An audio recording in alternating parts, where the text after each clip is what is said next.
Eu gostaria de já começar perguntando para o Chico Xavier.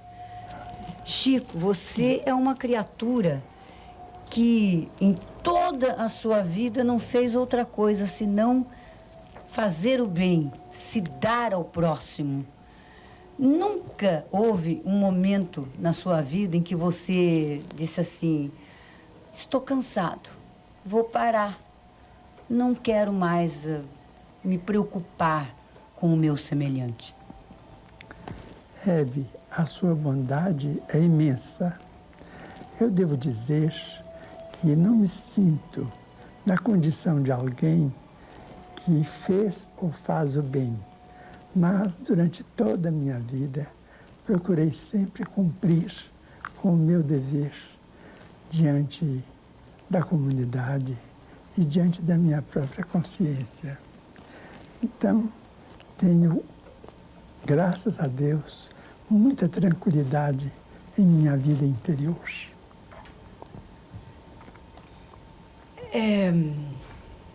Chico, quais as transformações no mundo desde o nascimento de Jesus?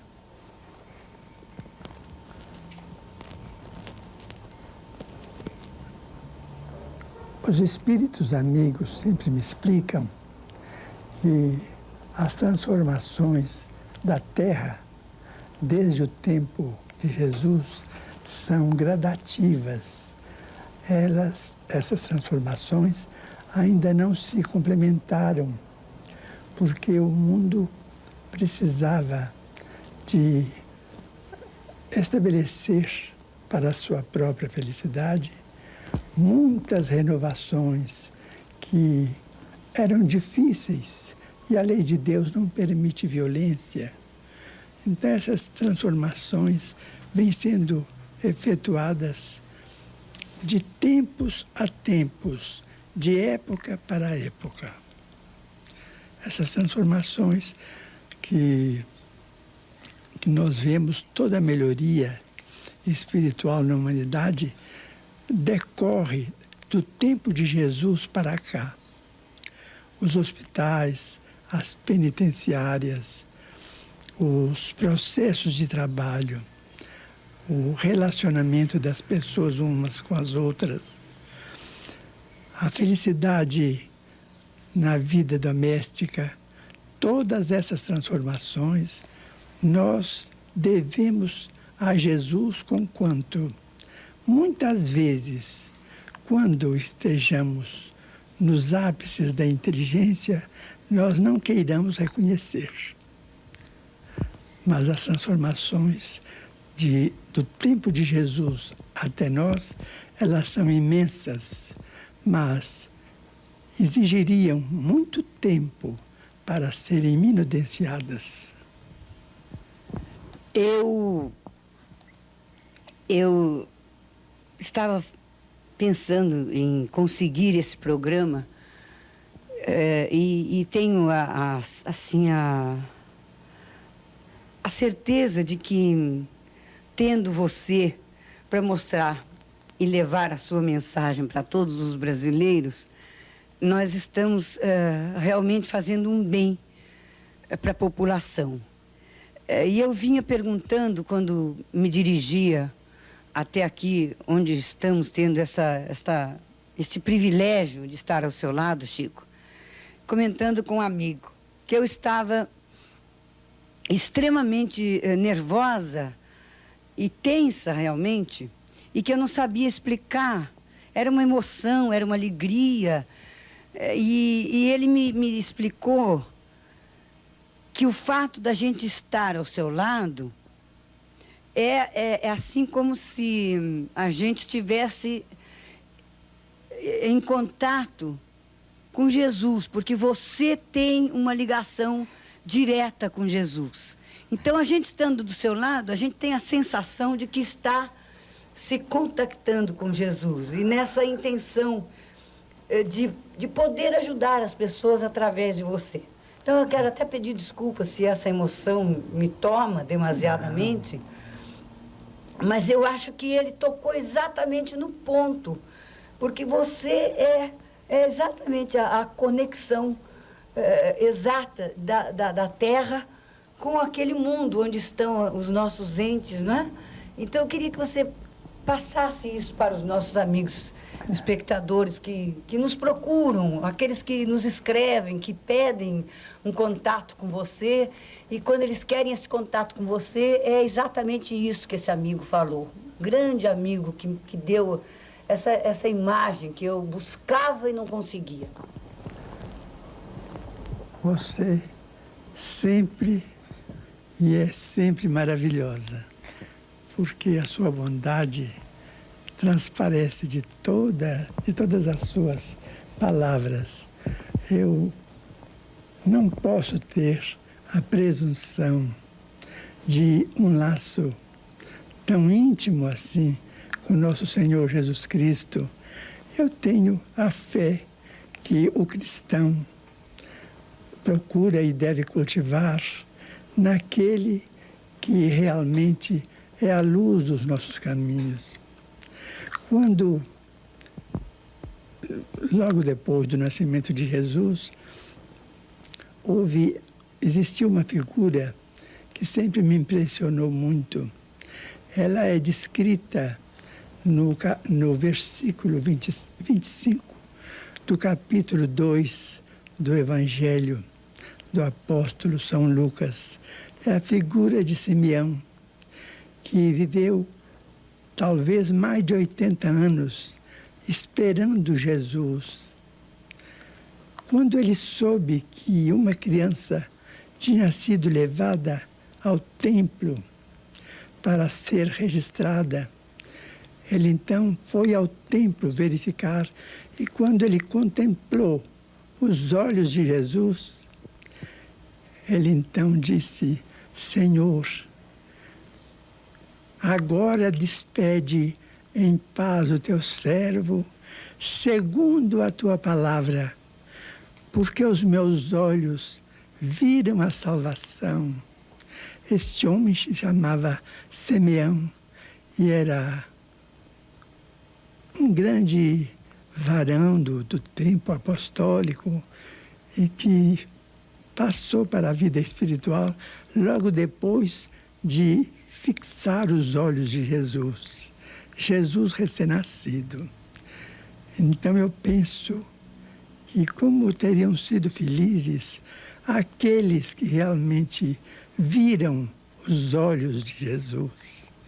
Porque, por mais que eu busque no Evangelho alguém que tenha visto diretamente os olhos de nosso Senhor Jesus Cristo, recém-nato, eu não encontro ninguém além do grande Simeão, que já numa velhice muito avançada, contemplou os olhos do menino e disse: Senhor, despede em paz o teu servo, porque os meus olhos já viram a salvação.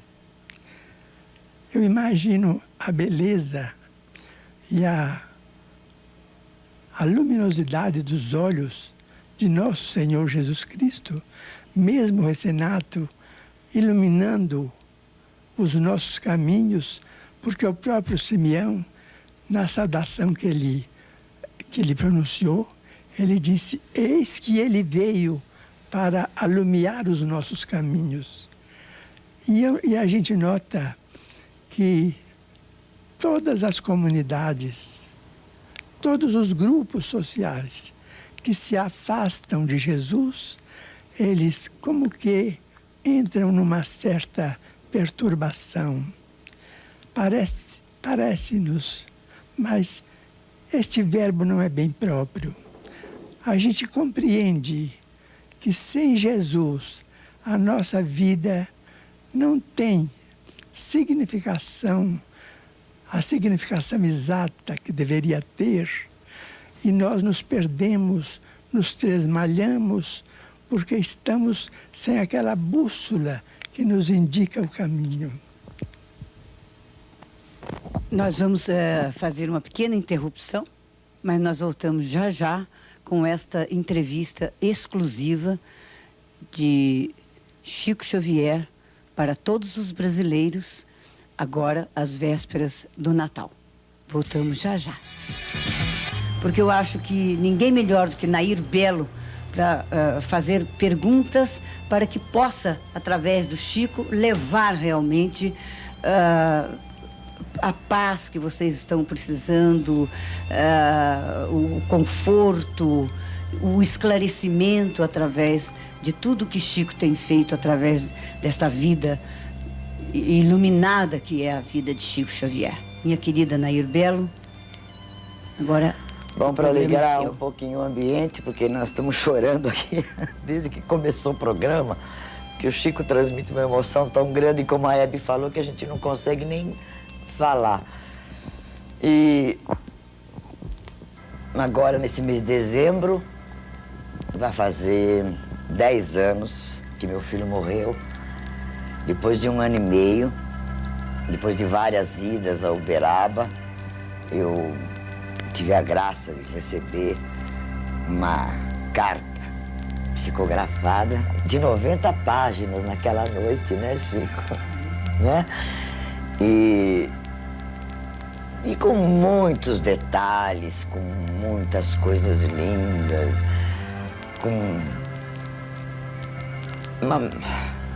Claro que eu fico comovida, me desculpem, mas para mim foi muito bom. Porque eu aprendi com o Chico Xavier e com a mensagem também que a gente tem mais que tudo na vida ter fé em Deus. Então o Chico, mais do que a mensagem, ele me ensinou isso. Que se você tem família, se você tem outros filhos, você tem que fazer até uma força sobre-humana para superar essa dor que é a perda de um filho, que é para o resto da família não sentir. Então essa força o Chico Xavier me deu. Além da mensagem maravilhosa, com uma frase que só eu sabia, mais ninguém, que nem a família sabia, que eu achei maravilhoso, um papo numa hora de jantar, que o Chico escreveu lá, e aliás nunca comentei com ele, mas é o que eu quero dizer. Antes da mensagem, a força que ele me deu. A força de dizer que eu tenho que acreditar em Deus, que Ele está lá e que nós temos uma família e temos que continuar a cuidar dela. Não é, Chico? É verdade. É verdade. Bom, então agora eu aproveito e quero fazer uma pergunta, porque você estava falando sobre Jesus Cristo. E eu queria perguntar para você, e as pessoas que não acreditam em Jesus Cristo? Como é que ficam? Por exemplo, tem várias religiões, mas como eu estou ligada mais à família israelita, ao judaísmo, e eles não acreditam em Jesus, não é? Então, como é que fica depois de tudo aquilo que você falou? Eu tenho aprendido com os amigos espirituais que o Antigo Testamento é o símbolo do homem batendo as portas da providência divina, pedindo uma revelação de luz para que a estrada da criatura humana seja iluminada. E que o Novo Testamento é a resposta da divina providência ao homem, muitas vezes desesperado, ensinando esse caminho.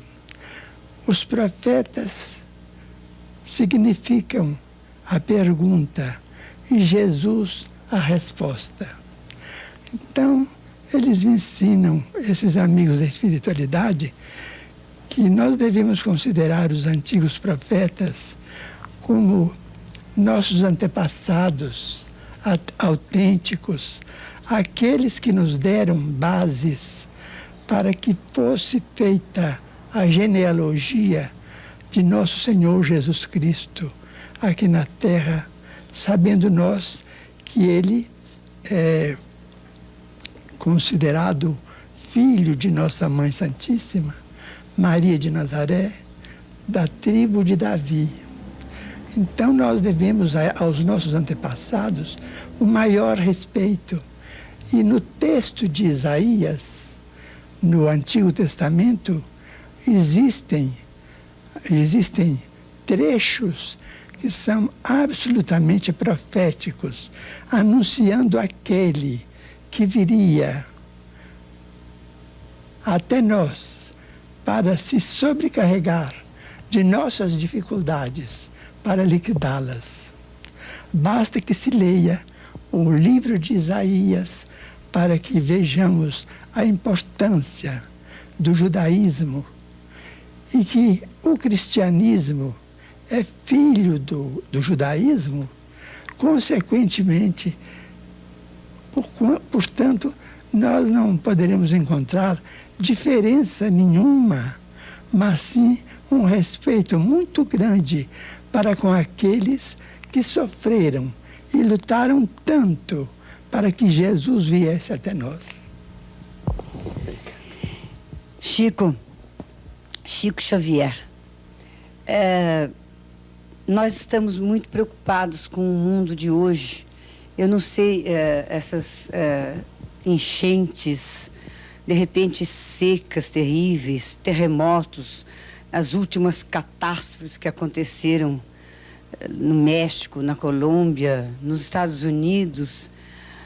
Será que isso tudo que está acontecendo agora está realmente chegando ao fim e nós ainda não nos apercebemos? Ou isso é um alerta porque está enfraquecendo a fé que sempre existiu nos povos e, de repente, a falta de fé talvez esteja levando o mundo a essas coisas tão catastróficas que estão acontecendo? Hebe, muitas vezes nós falamos em fim do mundo, mas a verdade é que se houver um fim do mundo, este fim do mundo se debitará à ambição e ao ódio entre os homens, mas não a uma ordem divina. Vejamos bem a questão dos armamentos.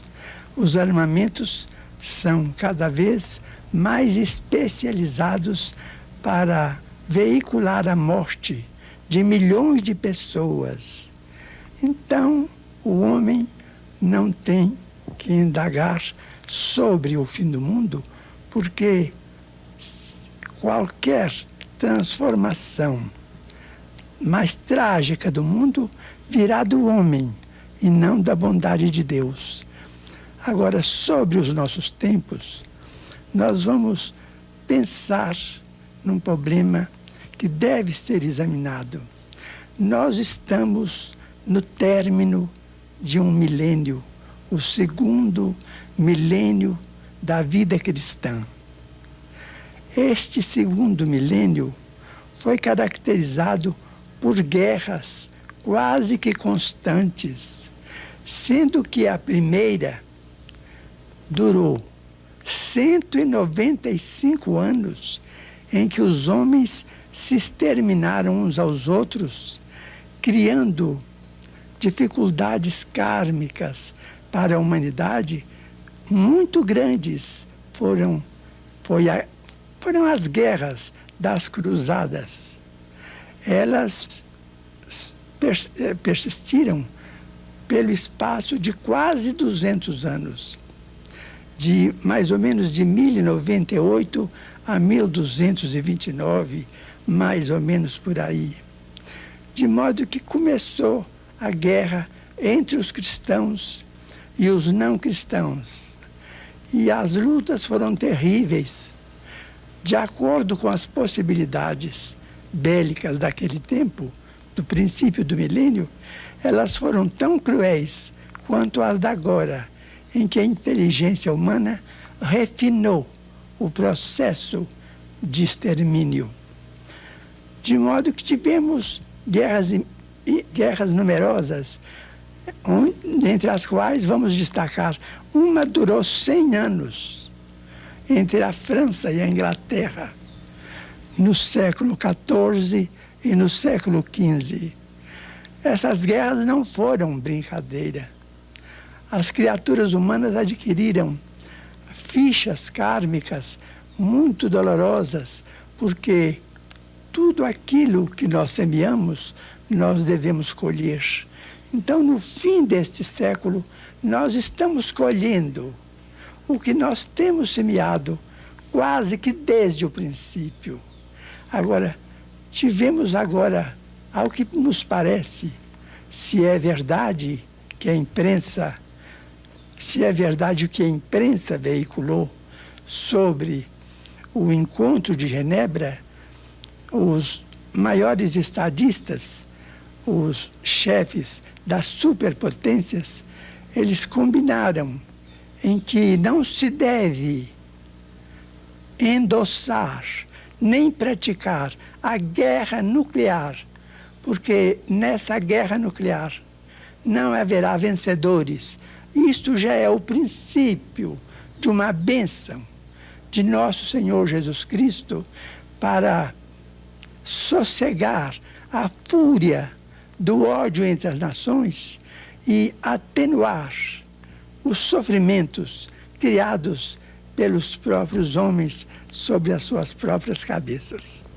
Porque, Chico, pelo que a gente tem visto, e você agora tocou num ponto realmente, né, do encontro dos dois mandatários, né? Eu estou aqui com um livro, Paz, que é tudo que o que o mundo deseja, né? Paz. Mas paira sobre nossas cabeças uma profecia de uma terceira guerra. Tudo indica que, se não trabalharmos coletivamente com todos os meios ao nosso alcance para que isso seja evitado, de fato, uma nova calamidade pode ocorrer sobre nós. Agora, vamos fazer a força possível para que isso não aconteça, ou que aconteça pelo mínimo, se é que nós não podemos estar livres de débitos tão grandes, de modo que, se nós pudéssemos incentivar o princípio da paz em todos os lugares, em todos os corações, se nós conseguíssemos levar a mensagem de nosso Senhor Jesus Cristo sem separação, sem dogmas, sem qualquer ideia de hegemonia, de interpretação de um ponto de vista religioso sobre outro, se nós pudéssemos levar para a frente aquela bandeira que Ele nos deu, declarando positivamente: amai-vos uns aos outros como eu vos amei. Ele não esperou por nosso amor e nem espera nosso amor. Ele nos ama e por isso não nos abandona. Depois de toda a tragédia do Calvário, quando ele volta ao convívio dos seus próprios companheiros, ele diz: estarei convosco até o fim dos séculos. Ele não se queixa, ele não se queixa, ele não se lamenta. Ele não acusa ninguém. Não há notícia no Evangelho de que Jesus tenha voltado do reino espiritual, onde ele é a luz refletindo o próprio Deus. Não consta no Evangelho que ele tenha vindo reclamar contra Pedro ou contra Tiago, esperando que me desculpem essa intimidade, porque devemos dar os títulos merecidos às personalidades do Evangelho. Ele não recriminou companheiro algum pela deserção. Ele apenas disse: estarei convosco até o fim dos séculos. De repente, quase que Chico faz um autorretrato, né, Nair? Porque o Chico é exatamente isso. Ele não se queixa, ele não se cansa, ele está sempre sempre com essa humildade que vocês estão vendo. E foi por isso que nós realmente nos sentimos assim recompensados o ano inteiro pelo nosso trabalho quando conseguimos trazer essa entrevista com Chico Xavier, que vai continuar. Nós vamos fazer uma pequena pausa, mas daqui a pouco estaremos de volta com Chico Xavier para todo o Brasil, em cada lar brasileiro, trazendo a sua mensagem de paz e de muito amor. Voltamos já já. Volta já um pouco menos tenso, a emoção sempre muito grande. Mas é que eu, no intervalo aqui, estava perguntando para o Chico se ele tem, assim, noção do que ele representa para a gente, do que ele passa para a gente, se em algum momento ele parou para pensar no que ele representa. Eu gostaria que ele mesmo desse a resposta, porque realmente é uma resposta que só poderia partir de Chico Xavier. Você tem noção, Chico, do que você representa para todos nós, para o mundo? Eu represento aquilo que um pé de grama representa numa cancha de futebol, né? Um pé de grama desaparece, outro aparece. Se entrar um animal, naturalmente vai consumir aquela grama, né? Há pouco tempo, uma senhora de Goiânia me trouxe um livro e me disse: eu vou pedir a você para você verificar, porque este autógrafo está adulterado. Ele está assinado Cisco Xavier. Então eu disse a ela, ela abriu o livro e eu disse: não, senhora, foi eu mesmo que assinei assim, porque eu me sinto como um cisco, ou então como uma lata de cisco. Eu assinei Cisco Xavier. Achei que era mais próprio. O Chico é muito bem-humorado. É que a gente está acostumada a só levar assunto sério, a bater papo sério, mas o Chico gosta de piada. Com alegria, né? Claro, o Chico gosta de piada, ele gosta da risada. Estamos rindo agora de um pé de capim. Mas é como o Irineu, meu marido, fala: você já é uma árvore bem grande e nós somos a graminha. É isso aí. Bom, mas agora eu vou voltar ao assunto sério, Vamos voltar ao assunto sério. Olha, eu acho que, bom, mãe e pai são duas coisas tão especiais no mundo. Os filhos são tão especiais. Eu, por exemplo, acho que para toda mãe, para todo pai, o filho é a coisa mais importante que existe na vida. A gente faz tudo por eles, mesmo que eles não retribuam mais tarde, mas a gente dá tudo. Não faz esperando retribuição. Não faz esperando, dá tudo. Eu contei que eu perdi meu filho de 20 anos, e quantas mães que eu conheci em Uberaba, que também perderam, tinha mãe que tinha perdido 2, 3. Agora, eu queria perguntar para você, uma família, um pai e uma mãe, que uma criança, porque eu vi muitas crianças excepcionais lá em Uberaba, muitas. Então, eu gostaria de saber se uma criança excepcional é karma, que a gente diz em termo espiritual, karma, o sofrimento é dos pais ou da criança?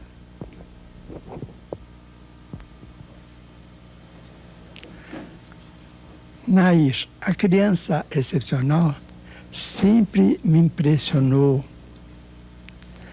pelo sofrimento de que ela é portadora, não somente em se tratando dela mesma, mas também dos pais. E isso tem sido tema de várias conversações minhas com o nosso Emmanuel, que é o guia espiritual de nossas tarefas. Ele então diz que, em regra geral, a criança excepcional é o suicida reencarnado. Reencarnado depois de suicídio recente. Porque a pessoa, quando pensa que se aniquila, ela está apenas estragando ou perdendo a roupa que a providência divina permite de que ela se sirva durante a existência, que é o corpo físico. A verdade é que ela, em si, é um corpo espiritual. Então, os remanescentes do suicídio acompanham a criatura que praticou a autodestruição para a vida do mais além. Lá ela se demora algum tempo, amparada por amigos, que toda criatura tem afeições por toda parte, mas volta à terra com os remanescentes que ela levou daqui mesmo após o suicídio. Se uma pessoa espatifou o crânio, se o projétil atingiu o centro da fala, ela volta com a mudez. Se atingiu apenas o centro da visão, ela volta cega. Mas se atingiu determinadas regiões mais complexas do cérebro, ela vem em plena idiotia. E aí os centros fisiológicos não funcionam. A endocrinologia teria de fazer um capítulo especial para estudar uma criança surda, muda, cega, paralítica, porque aí a criatura feriu a vida no santuário da vida, que é a parte mais delicada do cérebro. Se ela suicidou-se, mergulhando-se em águas profundas, ela vem com a disposição para o enfisema infantil ou da mocidade, dos primeiros dias da vida. Se ela, por exemplo, se ela se enforcou, ela vem com a paraplegia depois de uma simples queda, que toda criança cai do colo da ama, do colo da mãezinha. Então, quando o processo é de enforcamento, a vértebra que foi deslocada no enforcamento vem mais fraca e numa simples queda, a criança é acometida pela paraplegia. E nós vemos por aí outras crianças que vêm completamente perturbadas. A esquizofrenia, por exemplo, que é o suicídio depois do homicídio. O complexo de culpa adquire dimensões tamanhas que o quimismo do cérebro se modifica e vem a esquizofrenia com uma doença verificável, porque através dos líquidos expelidos pelo corpo é possível detectar os princípios da esquizofrenia. Mas a esquizofrenia é o homicida que se fez suicida, porque o complexo de culpa é tão grande, o remorso é tão terrível, que aquilo se reflete na própria vida física da criatura durante algum tempo ou muito tempo. Mas uma criança retardada, ela sente o que a mãe e o pai falam para ela, por exemplo? Palavras de amor ou palavras sem amor, bruscas? Ela sentem, ouvem, registram e sabem de que modo estão sendo tratadas. Elas são profundamente lúcidas na intimidade do próprio ser. Que lindo.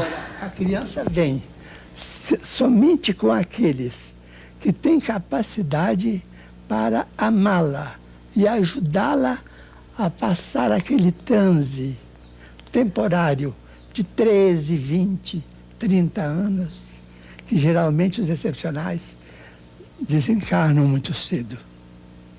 Só com criaturas. A certa feita, uma senhora em Uberaba nos procurou e me disse: mas eu sou muito essa criança excepcional, eu me sinto uma criatura amarga, sofro muito com isso. E o que Emmanuel disse para mim? Ele disse assim: minha filha, a maternidade é um privilégio que Deus concedeu à mulher. Então, toda mulher desfruta deste privilégio da providência divina. Mas os filhos excepcionais são confiados tão somente às grandes mulheres que têm capacidade de amar até o infinito. Eu sou obrigada a interromper por alguns minutos essa entrevista, porque acho que não precisa explicar, né? Não precisa explicar. Mas nós vamos voltar já com Chico Xavier neste nosso programa especial para Natal, para todas as famílias brasileiras e para todos os estrangeiros que moram no Brasil e que nós temos assim o prazer todas as semanas de poder entrar em vossos lares. E isto hoje para nós representa assim como um presente de Natal que estamos oferecendo a vocês pelo ano de 85, por tudo que vocês nos ofereceram de alegrias, de índices, de mensagens, de pedidos. Então eu acho que essa foi a maneira que nós encontramos de retribuir tanta coisa boa que vocês nos proporcionaram. E eu acho que melhor do que Chico Xavier dentro da sua casa nós não encontraríamos realmente. Nós voltamos já. Ô Chico, me conte uma coisa. Existirá algum significado especial no nome de Jesus? Você poderia citar assim para todos nós um fato pessoal do seu conhecimento? Eu peço licença para contar alguma coisa a respeito. Aí, por volta de 1953 até 59, quando mudamos para Uberaba, nós sempre, desde muitos anos, fazíamos assistência. Uma assistência carinhosa de levar uma oração ou a expressão de fraternidade a doentes, a necessitados. Quando uma senhora nos pediu para visitar a irmã dela, que tinha se tornado hemiplégica e muda. A moça, de uns 40 anos, chamava-se Valéria. Então fomos a primeira vez, nós fazíamos sempre aos sábados. Então íamos visitar Valéria, levávamos um pedaço de bolo, algumas balas, isso que se dá a uma criança, porque a gente não podia fazer mais. Mas visitávamos Valéria com muito carinho e eram diversas casas e Valéria estava numa delas. A irmã dela chamava-se Dona Laura. A casa se erguia no lugar onde, em Pedro Leopoldo, se construiu o recinto das exposições pecuárias. Eu estou explicando porque alguém na minha cidade poderá perguntar onde estava esta casa. Estava no lugar onde está hoje o recinto das exposições pecuárias. Então visitávamos todos os sábados. Durante uns 6 anos visitávamos Valéria e levávamos uma prece. Ela guardava um pedaço de bolo debaixo do travesseiro. A irmã dela, a dona da casa, muito distinta, muito amiga, nos recebia com muito carinho. Num sábado eu fazia a prece. No outro sábado, um outro amigo fazia a prece. No outro, uma senhora fazia a prece. E assim estávamos há uns 6 anos, quando Valéria foi acometida por uma gripe uma gripe pneumônica muito séria, E Dona Laura chamou o médico avisou que ela estava às portas de uma pneumonia, e a pneumonia se manifestou. A pneumonia se manifestou e nós chegamos no sábado, ela estava muito abatida, e toda vez que nós íamos, eu falava: Valéria, agora você fala Deus. Ela lutava muito para falar, porque ela entendia tudo, mas não conseguia. Eu falava: fala assim, Jesus, Valéria. Ela fazia força, mas a língua enrolava e ela não conseguia. Mas isso se repetiu durante mais de 6 anos. Mas nesse sábado da pneumonia, eu falei: Dona Laura, ela está com febre muito alta. O que diz o médico? Não, o médico está tratando, já deu bastante esses antibióticos, e ela está bem medicada. Eu falei assim: tá bem, então agora, em vez de virmos ao sábado, viremos todo dia. Íamos todo dia, mas ela sempre piorando. Então, no último sábado, depois que fizemos a prece, eu falei: Valéria, fala Jesus, fala Deus. Ela, mas não falava. Eu falei: Valéria, Jesus andou no mundo, curou tanta gente, tantos iam buscá-lo nas estradas, ou na casa onde ele permanecia, e pedia a ele a graça da melhora ou da cura, e foram curados. Lembra de Jesus andando e você caminhando, embora você não esteja caminhando há tantos anos. Lembra de você caminhando e chegando aos pés dele dizendo: Jesus, fala Jesus. Aí ela falou: Zozuzo, Zozuzo.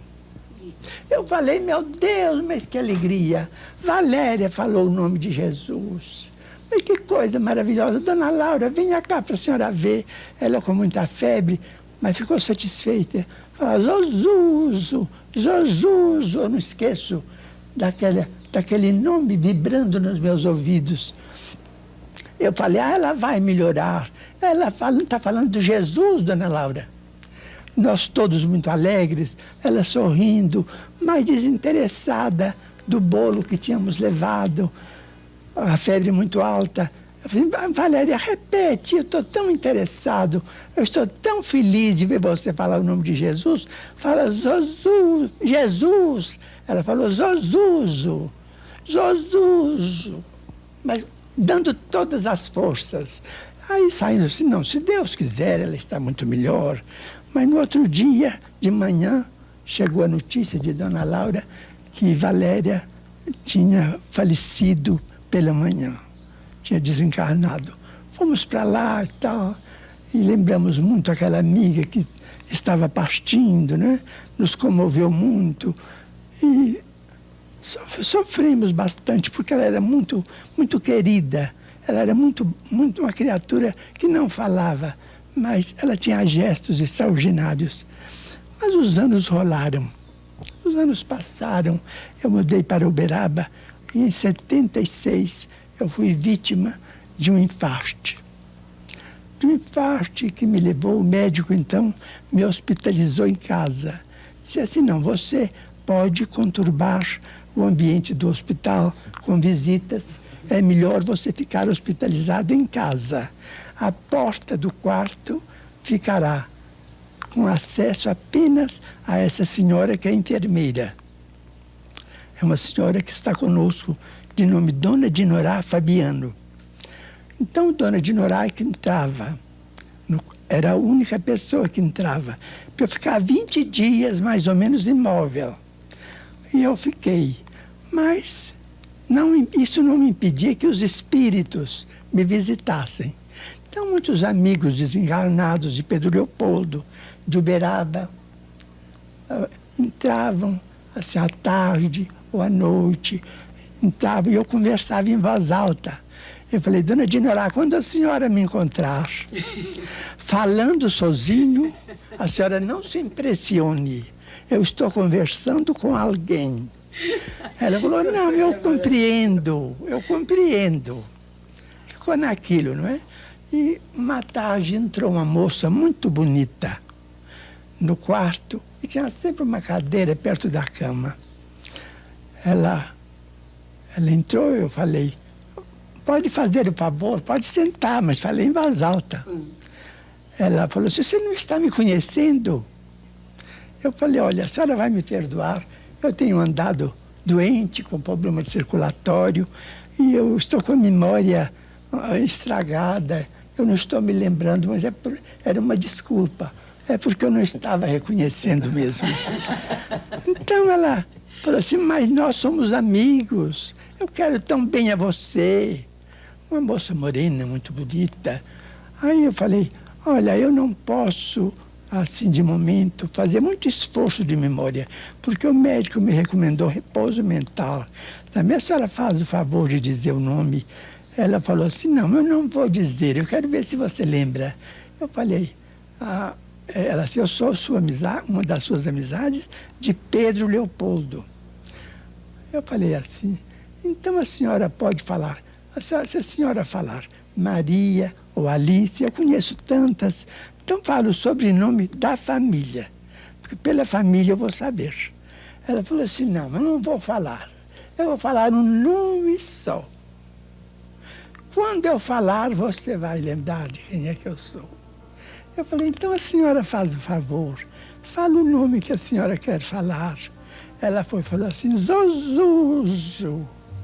Eu falei, ah, meu Deus, é Valéria, meu Deus. Ela foi Valéria, visitar. como você está bonita. Eu não mereço a sua visita. Eu disse, não, mas eu vim lembrar os nossos sábados, em que nós orávamos tanto.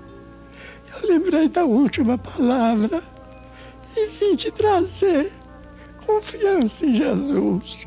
E pôs a mão no meu peito e a dor desapareceu.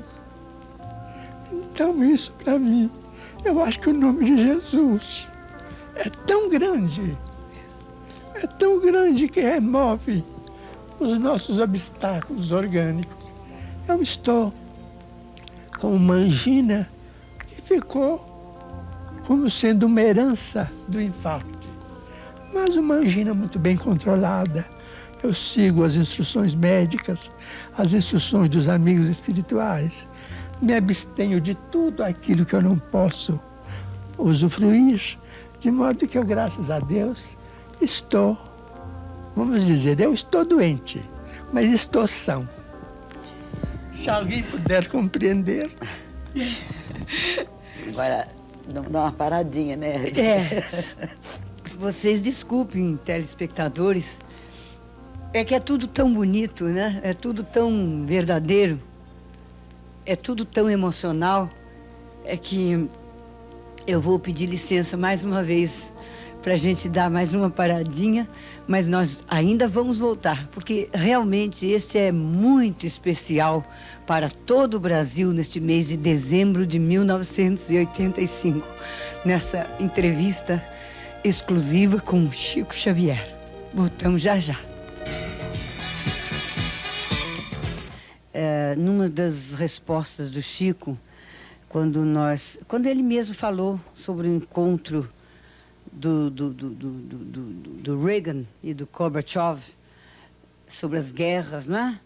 O próprio homem cava, não é, o Chico, as suas próprias guerras. Seria, por exemplo, então, que o próprio homem é que cava também as pestes que estão por aí, o câncer, agora o AIDS e outras tantas que estão alarmando o mundo todo? Há um conceito antigo que assevera: Deus socorre a criatura pela própria criatura. Então vamos pensar. A bondade divina suscitou a inteligência humana para sanar o problema da distância. E o problema da distância foi vencido pelo avião, pelo automóvel, vamos dizer, pelo motor. a misericórdia de Deus inspirou a inteligência humana e o homem venceu uma peste como sendo a varíola através da vacina, e o homem se libertou da febre amarela, da peste bubônica, da varíola e de outras moléstias consideradas quase que irreversíveis ou fatais. O homem sentiu necessidade de mais aproximação uns com os outros, e a bondade de Deus, através da inteligência humana, nos deu a onda artesiana, o rádio, a televisão e todo esse mundo de comunicações em que, dentro de segundos, o que acontece num hemisfério pode ser conhecido no outro lado do planeta. Então, nós vemos, por exemplo, o homem sentiu o flagelo da fome, mas a bondade de Deus suscitou à cabeça humana diversas formas de produção e, sobretudo, o transporte rápido. E o transporte rápido, se ele é exercido fielmente, ele aniquila a fome. A fome deixou de existir. Mas a inteligência humana não foi ainda capaz de eliminar o ódio criado por ela mesma. Porque Deus não criou o homem para ter o destino de um robô, mas sim de ser um cooperador inteligente do próprio Deus na criação. Então, em matéria de sentimentos, Deus não podia violentar o homem. A guerra se deve ao ódio entre os povos, que ainda não foi vencido, porque Deus não é pai de violência, mas sim pai de infinito amor, e deixa por conta dos seus filhos a necessidade, a solução das necessidades da confraternização geral entre todos, o amor entre todos, a simplicidade, a humildade, a bondade, a compreensão humana, para que a violência seja banida da terra. Enquanto o homem odiar, enquanto houver ressentimento no coração de alguém, porque o ressentimento é um pedacinho da guerra, enquanto houver ressentimento, então nós somos obrigados a considerar que devemos esse flagelo ao homem considerado aos homens e às senhoras do mundo, porque ele não é problema que pudesse vir um auxílio exterior para ser exterminado, porque tudo que é perigo exterior, Deus tem suscitado a ciência humana, os recursos para que esses perigos sejam eliminados. Então, todas essas manifestações dolorosas de guerra, de separação, de violência, isso tudo, nós somos os responsáveis por elas, porque elas nascem do nosso sentimento. Agora, as doenças, mesmo as que hoje são consideradas perigosas, como sendo o AIDS, por exemplo, e outras doenças, nós confiamos em Deus, que a ciência vai descobrir meios de vacinação, de imunização das criaturas, e todos os males físicos, como o câncer, serão debelados, porque também a tuberculose e a lepra foram debelados.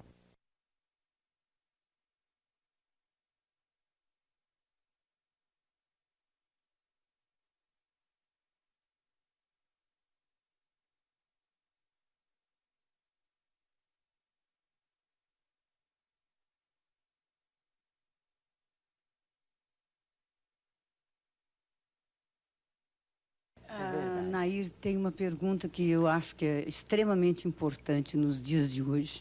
Chico, eu gostaria de saber por que os jovens estão se entregando, os jovens e não jovens, estão se entregando tanto ao tóxico de uma maneira tão desordenada.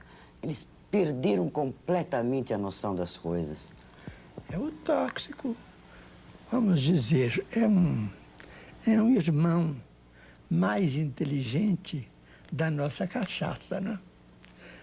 Nós também, através do álcool, através de gerações e gerações, temos perdido muita gente através do álcool. Agora, os espíritos consideram, e nós também acreditamos, que essa fascinação pelo tóxico é a necessidade de amor que a criança e o jovem sente naturalmente no seu próprio desenvolvimento. Chico, desculpe, isso é que eu queria saber. Se você acha que o jovem, digamos, que apela para o tóxico, a gente pode considerar uma pessoa carente. Carente. O jovem que se abandona ao tóxico, habitualmente ele pode estar com mesadas muito grandes, mas está sem o carinho e sem o calor paterno, materno. Isso é muito sério na vida de quem está começando a existir neste mundo. É que muitos pais pensam que carinho e amor é dar mesadas grandes. Às vezes a privação do dinheiro e a doação de trabalho digno é que vai construir uma existência feliz. Chico, eu gostaria também, antes de você dar a sua mensagem de Natal para todo este Brasil que nós amamos tanto, que você dissesse como é que a gente pode, por exemplo, ajudar. Eu sei que foi ajudado no caso de um julgamento de uma pessoa que parece que assassinou a mulher e através de uma carta psicografada ele foi absolvido, né? Inocentou o criminoso. E a gente sabe, assim, às vezes, de tantos casos de desencontro entre os casais, não é? De repente, uma desarmonia, e a gente tenta ajudar e não sabe como. Eu queria que você, com a sua palavra, com esse dom que você tem de se contactar com Jesus, se você poderia dar uma palavra para essas pessoas que estão atravessando um momento difícil de convívio conjugal, e essa família que não pode se desagregar. Nós temos um problema a resolver nestes casos de imunização espiritual. A imunização espiritual é sempre feita com a palavra centralizada no bem e com esquecimento de todo o mal.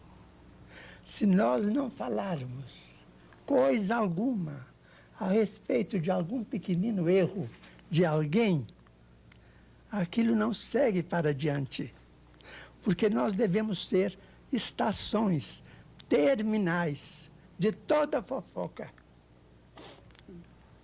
Porque a fofoca é hoje um instrumento interessante, né? Até engraçado. Mas a fofoca também mata, né? Também.